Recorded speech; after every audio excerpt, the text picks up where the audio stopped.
ऐ मेरी माओ बहनों, आओ पढ़ो तारीख। एक नाम मिलेगा जनाब हजरत राबिया बसरी का।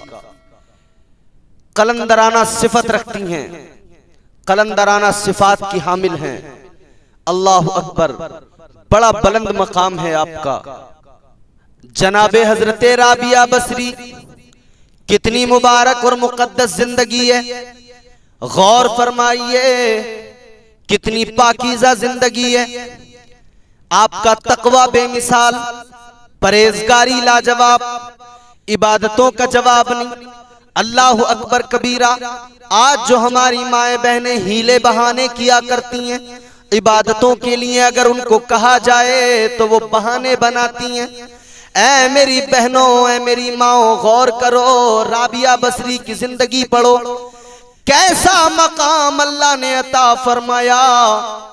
जनाबे हजरत हसन बसरी रहमतुल्लाह अलैह आप आए जनाबे राबिया बसरी के पास और कहने लगे, ऐ राबिया, चलो पानी पर मुसल्ला बिछा के नमाज पढ़ते। जनाबे हजरत राबिया बसरी ने जैसे ही इतना सुना, कहने लगी, है हसन बसरी सुनो, पानी पर किस लिए, चलो हवा पे मुसल्ला बिछा के नमाज पढ़ते हैं। अल्लाह अकबर, कैसी शान। कहती है हवा पे मुसल्ला बिछा के नमाज पढ़ते। मगर फिर हजरत राबिया बसरी ने कहा था, ए हसन बसरी, न पानी पे मुसल्ला बिछाने की जरूरत है, न हवा पे मुसल्ला बिछाने की जरूरत है। इसी जमीन पर अल्लाह के हुजूर जबीन नियाज झुका दो कि इसी जमीन पर जब ये पेशानी अल्लाह के हुजूर झुकेगी, अल्लाह तबारक व ताला इन्हीं सजदों को अपनी बारगाह में कबूल फरमा लेगा। कैसी जिंदगी है जनाबे हजरत राबिया बसरी की। अल्लाह अकबर, सारी सारी रात इबादत में गुजारती, अल्लाह तबारक व ताला की बंदगी में गुजारती सारी सारी रातें।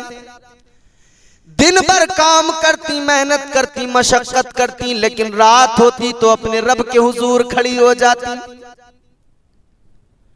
आज हमारी माए बहनें पेट भरकर इबादत नहीं करती, वो इस्लाम की शहजादियां थी जिन्होंने भूखे रहकर इबादतें की हैं। ये किस्म किस्म के खाने खाकर भी इबादत नहीं करना चाहती। ये हमारी बहनें पिज्जा बर्गर और न जाने क्या क्या खाती हैं, मगर इबादत का नाम ले दो तो इन पर अजीब सी हालत हो जाती है इनकी। इन्होंने शायद ये समझ लिया है कि नमाज इन पर फर्ज ही नहीं है, ये सिर्फ मर्दों के लिए। नहीं नहीं, हजरत राबिया बसरी किसी की गुलाम थी, किसी ने आपको खरीद लिया था। सारा दिन उसके यहाँ पर मेहनत करती, सारा दिन उसके काम करती, और वो आप पर सख्ती भी किया करता था। सारा दिन उसके काम में मसरूफ रहती, लेकिन जब रात होती तो मुसल्ला बिछा के खड़ी हो जाती, अल्लाह की इबादत करने लगती। पैरों पे वरम आ जाता, पैर सूज जाते, लेकिन सारी रात इबादत में गुजार दिया करती। अल्लाह अकबर, एक रोज रात को आप नमाज पढ़ने में मसरूफ हैं, आप इबादत में मसरूफ हैं। अल्लाह अकबर, वो जो मालिक था वो बेदार हो गया, वो बाहर निकल के आया और वो उस कमरे की तरफ पहुंचा जहां पर जनाबे हजरत राबिया बसरी का कयाम था। जब उसकी नजर पड़ी, जब उसने देखा, हैरान रह गया। राबिया बसरी जिस कमरे में इबादत कर रही हैं, वो सारा कमरा नूर से मुनव्वर हो चुका है। सारे कमरे में नूर बिखरा हुआ है, दीवारों में छन छन के नूर बिखर रहा है। अल्लाह अकबर, वो हैरान रह गया। अल्लाह अल्लाह, उसने देखा, आपका मकाम समझ गया, आपके तकद्दुस को समझ गया। अल्लाह अकबर कबीरा। अब जनाबे हजरत राबिया बसरी को वो तकता रहा, देखता रहा। उसने क्या देखा कि गैब से आवाज आई, हातिफे गैबी की आवाज कानों में आई, ऐ राबिया, तूने अपने रब को राजी किया है। ऐ राबिया, तूने अपने रब की इबादतें की हैं, बंदगी के जरिए तूने अपने रब का कुर्ब हासिल किया है। ऐ राबिया, तुझे ये शरफ दिया जाता है कि तू अपने रब से हम कलामी कर सकती है, तू अपने रब से बात कर सकती है। अल्लाह अकबर। जनाबे राबिया बसरी कहती हैं, ऐ मेरे परवरदिगार, ऐ मेरे खालिक व मालिक, ऐ मेरे मौला, ऐ मेरे राज़िक, मैं सिर्फ इतना चाहती हूँ कि मैं जब भी रहूँ, जिस हाल में रहूँ, तू मेरे साथ रहे। मैं तेरे जलवों का मुशाहिदा करती रहूँ, मैं तेरे जलवों का दीदार करती रहूँ। अल्लाह अकबर। जब मालिक ने देखा, सुबह को राबिया बसरी को बुलाकर कहा, ऐ राबिया मुझे माफ कर देना, मैंने तुझ पर बड़ी सख्तियां की हैं, मैंने तुझ पर बड़ी परेशानियों में तुझे डाला है, राबिया मुझे माफ कर देना। और राबिया जा, मैंने तुझे रब की रजा के लिए आजाद कर दिया। वो राबिया बसरी हैं, उनके तकवे का आलम। अल्लाह अकबर। और अल्लाह की जात पर तवक्कुल इतना है, भरोसा इतना है। एक रोज दो दरवेश घर में आ गए मेहमान बनकर। घर में दो ही रोटियां मौजूद थी। सोचा दो रोटियां हैं, दो मेहमान हैं दरवेश, दोनों के आगे एक एक रोटी रख देती हूं। लेकिन अचानक दरवाजे पे दस्तक हुई। जैसे ही दरवाजा खोल के देखा, साइल खड़ा है। कहता है, राबिया 3 दिन से कुछ नहीं खाया, खाने को कुछ दे दो। हजरत राबिया बसरी हैरान है कि क्या करूं, 2 रोटियां हैं, 2 मेहमान हैं, अगर उनको ना खिलाऊं, इसको दे दूं तो उनको क्या खिलाऊंगी। मगर अल्लाह की जात पे भरोसा था, ऐसा तवक्कुल। अल्लाह अकबर। दोनों रोटियां जनाबे हजरत राबिया बसरी ने उस साइल को दे दी, उस मांगने वाले को दे दी। अल्लाह अकबर। वो लेकर चला गया। इन्हें अल्लाह की जात पे भरोसा। उसी लम्हा दरवाजे पे दस्तक हुई और क्या देखा कि आपके महल्ले की एक अमीर खातून ने आपके यहाँ पर एक दस्तरखान भेजा और उसमें बहुत सारे खाने भेजे। अल्लाह रब्बुल इज्जत का फजल हुआ, आपने अल्लाह का शुक्र अदा किया और वो खाना ले जाकर मेहमानों के सामने रख दिया। मेहमानों ने शिकमशेर होकर खाना खाया। ये अल्लाह की जात पे भरोसा था कि देने वाला खुदा है। आज हमारी माओ बहनों को अल्लाह की जात पर भरोसा नहीं है। अल्लाह रहम फरमाए। सबक हासिल करना चाहिए और अपनी जिंदगियों में निखार लाने की जरूरत है। ये राबिया बसरी वही हैं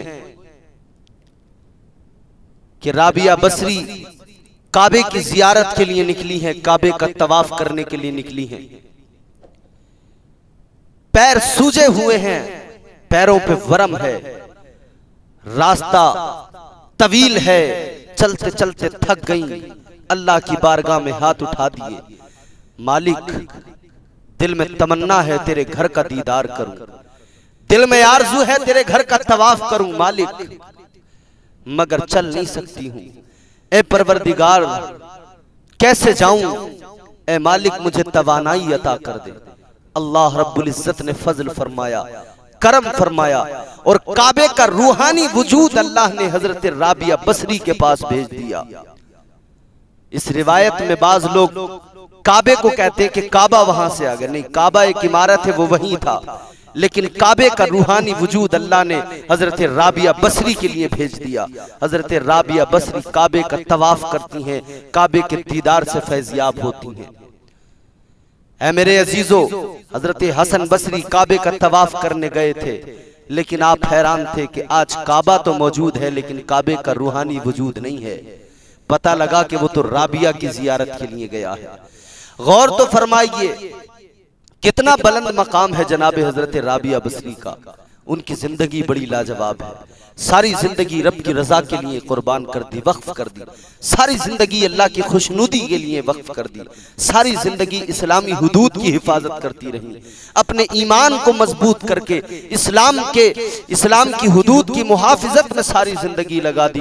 अल्लाह अकबर। दुनिया की रंगीनियों का कोई असर नहीं हुआ, दुनिया की रानाइयों का आप पर कोई असर नहीं हुआ।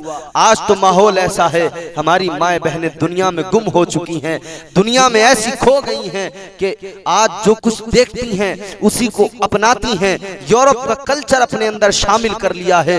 हमारी माएँ बहनें अजीब अजीब आवाजें बुलंद कर रही हैं, अजीब अजीब नारे लगा रही हैं, लेकिन याद रखो ऐ मेरी बहनों, इस्लाम का पैगाम यह है कि जब तक तुम इस्लाम पर अमल करते हुए अपने तकद्दुस तकद्दुस को और अपनी इज्जत और इस्मत को खुद नहीं समझोगी, तब तक दुनिया तुम्हें इज्जत नहीं दे सकती है। अगर तुम्हें दुनिया में मकाम हासिल करना है, इज्जत बढ़ाना है अपनी, तो पहले खुद समझो कि अल्लाह ने तुम्हें क्या मकाम अता किया है।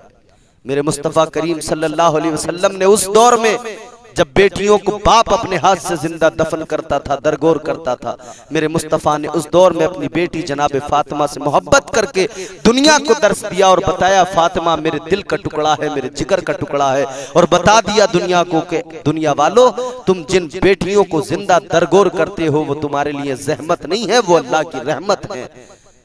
अल्लाह तबारक व तआला बेटी की नेमत और बेटी जैसी रहमत हर किसी को अता नहीं करता। आज तो घर में बेटी पैदा हो जाए, लोगों के चेहरे सिमट जाते हैं, सुकड़ जाते हैं, परेशान हो जाते हैं। अरे बेटियां अल्लाह रब्बुल इज्जत ने अता की हैं तो किस्मत पर नाज करो। बेटी ही अपने बाप से सच्ची मोहब्बत करती है। और बेटियों, तुम समझो अपने मकाम को। इस दुनिया की रंगीनियों में गुम होने की जरूरत नहीं है, ये दुनिया फानी है। कुरान में अल्लाह ने साफ फरमाया, कुल्लु मन अलैहा फान व यबका वजहु रब्बिका ज़ुल जलाली वल इकराम। एक दिन ऐसा आएगा सारी कायनात फना हो जाएगी, बाकी रहने वाली जात सिर्फ परवरदिगार की जात है। बाकी रहने वाली जात मेरे खुदा की है, अल्लाह रब्बुल इज्जत की है। ये दुनिया तो फना हो जाएगी, इस दुनिया से मोहब्बत ना करो, इस दुनिया से दिल ना लगाओ। और ये जो फैशन हमारे दरमियान आम हो चुका है ना, हाय ऐ दोरे नो तेरा फैशन, ओढ़ने को रिदा नहीं मिलती। ये जो आज नंगा नाच हो रहा है, इंसानियत का जनाजा निकल रहा है, इससे बचने की जरूरत है और मुआशरे को बेहतर बनाने की जरूरत है।